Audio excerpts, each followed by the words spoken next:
20 जागा लढणाऱ्या ह्या विदर्भातल्या, महाराष्ट्रातल्या कसं काय? आणि महाराष्ट्रातल्या आहे पूर्ण, संपूर्ण महाराष्ट्रात, काही पश्चिम महाराष्ट्रात आहे, मराठवाड्यात आहे, विदर्भात आहे, खानदेशमध्ये आहे.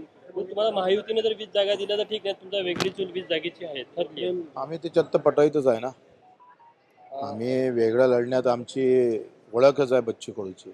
वेगळं लढू. लोकसभेत मग असं काय झालं की तुम्हाला त्यांनी काय विचारलं?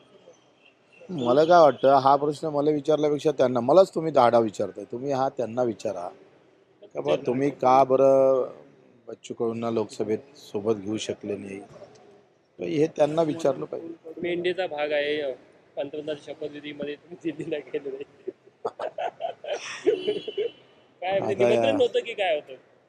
नाही, मी तर वाटही पाहिली नाही, आणि बरंच आहे, एक एक पाऊल जे पडतं एनडीए कडून ते माझ्या सोयीचं पडतं असं वाटतं. म्हणजे पुढच्या काळात कुठेतरी जे आहे यामध्ये तफावत निर्माण होईल आणि महायुतीतून तुम्ही बाहेर पडाल अशा पद्धतीचं पाऊल पडत आहे. हा, मला असं वाटतं का त्यांना जर तसं वाटत असेल तर मला सोयीचंच आहे.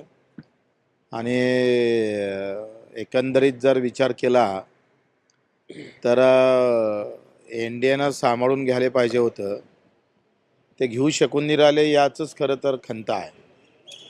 आम्ही ज्या पद्धतीने त्यांना मदत केली, सोबत राहिलो, ते एका वर्षात त्यांनी विसरून गेले.